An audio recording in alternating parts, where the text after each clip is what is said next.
Murup turun lagi. Oh. Salam sejahtera, Bapak, Ibu, Saudara, Jemaat GKJ Semarang Timur yang terkasih di dalam Tuhan Yesus Kristus. Kita berjumpa lagi dalam persekutuan doa ke-9 masa Pentakosta 2021 GKJ Semarang Timur. Namun sebelumnya, marilah kita mengambil saat teduh sejenak, mempersiapkan hati dan pikiran kita agar senantiasa tertuju kepada Kristus dan firman-Nya.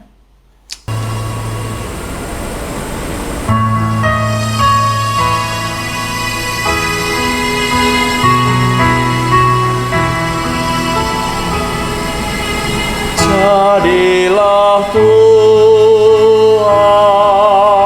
kehendak-Mu,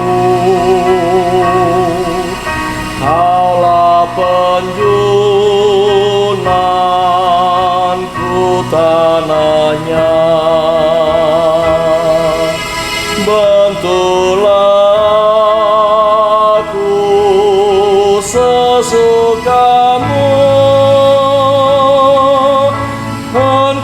nantikan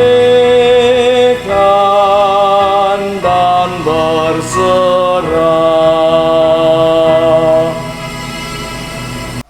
Mari kita berdoa.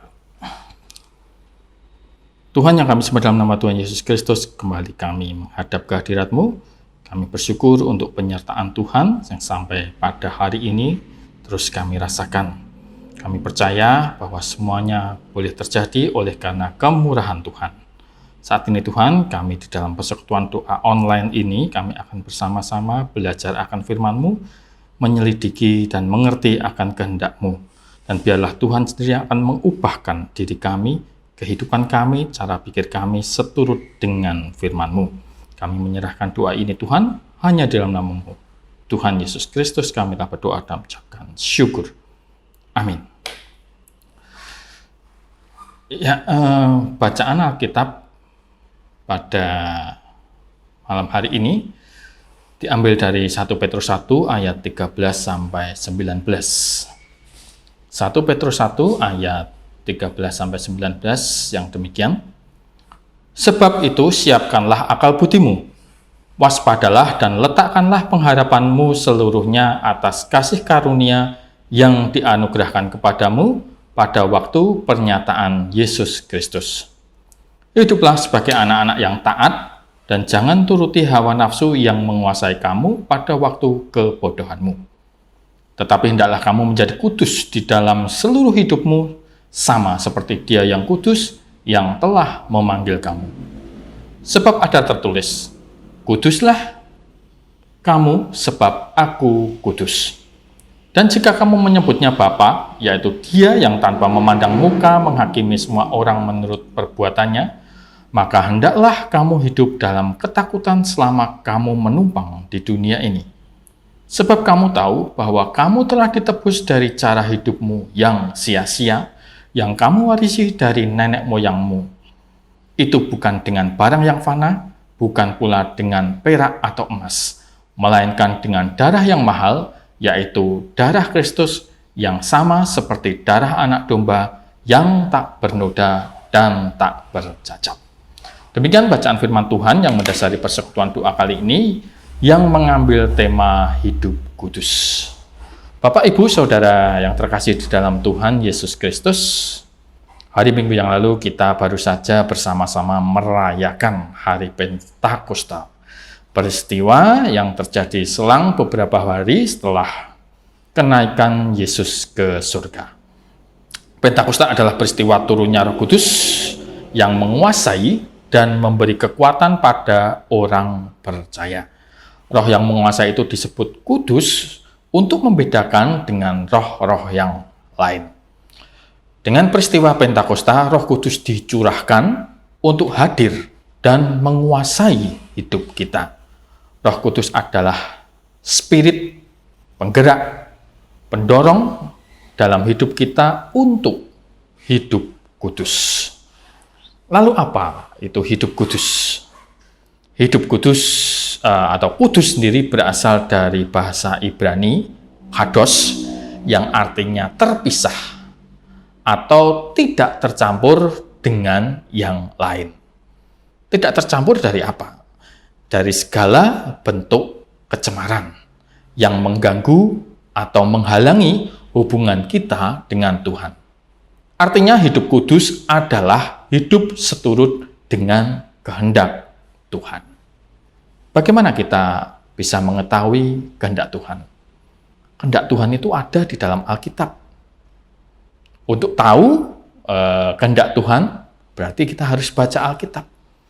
Dengan kata lain, hidup kudus berarti hidup sesuai dengan Alkitab. Sesederhana itu artinya, tapi tentunya tidak sederhana di dalam praktiknya. Tuhan ingin kita hidup kudus. Tuhan ingin kita hidup kudus di dunia, sementara dunia sendiri dengan berbagai kenyamanan yang ditawarkan justru berupaya menarik kita dalam keberdosaan, jauh dari kekudusan. Tuhan ingin kita memisahkan diri dari dunia ini, namun memisahkan diri di sini bukan berarti menjadi eksklusif atau menarik diri dari dunia. Kalau demikian, bagaimana kita bisa berperan sebagai garam yang menggarami dunia atau terang yang menerangi dunia kalau kita memisahkan diri dari dunia? Memisahkan diri yang dimaksud adalah hidup memihak kepada Tuhan dan kebenarannya. Ketika ada pilihan untuk mengikuti arus dunia, kita tetap teguh berdiri di atas kebenaran, sekalipun ada kesempatan untuk berbuat yang tidak benar. Wah, berat dong Pak, jadi orang Kristen. Lah ya memang berat. Tuhan Yesus sendiri berkata, bagaimana untuk mengikut Dia? Sangkal dirimu, pikul salibmu, dan ikutlah aku. Jelas ini tidak ringan. Ini berat. Ya. Namun sekalipun berat, sayangnya kita tidak bisa menghindar. Akan selalu datang pencobaan-pencobaan yang menguji kita, tapi penghiburan kita adalah bahwa Tuhan sudah berjanji bahwa pencobaan itu tidak akan melebihi kemampuan manusia. 1 Korintus 10 ayat 13. Jadi sekalipun saat ini pencobaan itu terasa begitu berat kita rasakan, itu masih dalam batas kemampuan manusia, seperti yang Tuhan janjikan. Hidup kudus bukanlah pilihan, melainkan keharusan. Sebagaimana diperintahkan Tuhan, hendaklah kamu kudus sebab aku kudus. Ini jelas perintah, bukan opsional, bukan pilihan. Bisa dimengerti mengapa Tuhan Yesus memerintahkan ini, karena kekudusan semestinya menjadi panggilan setiap orang percaya untuk menjalani hidup pasca pertobatannya. Setelah bertobat, orang dimeteraikan oleh Roh Kudus, ya ini dalam Efesus 1 ayat 13, yang artinya Roh Kudus ada di dalam hidup kita. Roh Kudus itu menuntun kita dan mengajar kita akan kebenaran. Roh Kudus akan mengingatkan, bantu saudaramu dengan hartamu, ringankan beban saudaramu. Ketika kita sudah bersiap mempergunakan harta kita untuk kebutuhan kita atau bahkan kesenangan hidup kita. Roh Kudus akan mengingatkan, jangan kau ambil uang itu bukan hakmu, itu bukan milikmu.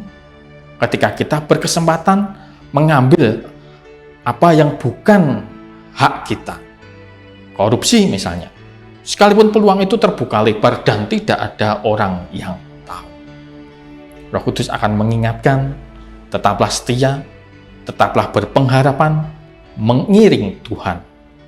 Ketika kita merasa lelah, kita mulai berputus asa, ketika permohonan kita lama tidak diiyakan Tuhan, ketika sakit kita tidak kunjung sembuh, Roh Kudus juga akan mengingatkan, jangan berhenti dalam melayani Tuhan. Sekalipun kamu tidak mendapatkan apresiasi dari orang lain, bahkan mencurigai, bahkan mencibir, apa yang sedang kamu kerjakan sungguh-sungguh untuk Tuhan. Dan masih banyak lagi tuntunan, ajaran, peringatan serupa dari Roh Kudus yang saya yakin kita pun sudah sering menerimanya. Itulah Roh Kudus yang akan senantiasa menuntun hidup kita, memberikan arahan yang benar, yang senantiasa menyatakan kebenaran untuk hidup kudus. Begitulah Roh Kudus bekerja. Namun apakah kita sudah mencerminkan Roh Kuduslah yang menguasai kita? Atau jangan-jangan roh lain yang tengah menguasai hidup kita? Atau justru kita acap kali mengabaikan Roh Kudus ketika Dia berbicara kepada kita? Seringkali orang tersadar setelah jatuh karena dari mula tidak taat pada tuntunan Roh Kudus. Ketika menghadapi permasalahan, buah dari ketidaktaatannya baru berseru, "Why God? Mengapa Tuhan?" Padahal dari awal Roh Kudus sudah bilang jangan, sudah memperingatkan. Tapi kamu tidak mendengarkan, tidak mengindahkan. Marilah kita tidak mengeraskan hati ketika didikan Roh Kudus itu mendidik kita. Berapa banyak atau berapa kali kita sudah membaca atau mendengar firman Tuhan? Ratusan, ribuan, ratusan ribu, ya. Tak ada artinya berapa banyaknya kalau kita selalu mengabaikannya. Tak akan ada hidup kudus kalau kita gemar mengabaikan atau menolak firman Tuhan. Baiklah kita menyadari status kita sebagai umat yang telah ditebus oleh Tuhan.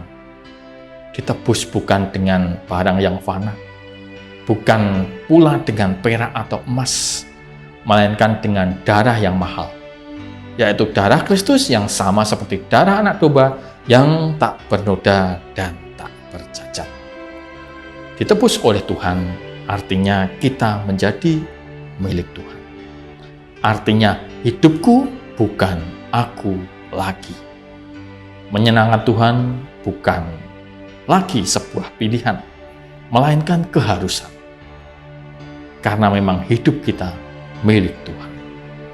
Biarlah Tuhan betul-betul bertahta di dalam hidup kita, dan itu tercermin dalam sikap dan perbuatan kita sehari-hari. Amin. Mari kita berdoa. Tuhan, terima kasih untuk firman-Mu. Terima kasih untuk renungan yang boleh kami dengarkan, kami simak saat ini.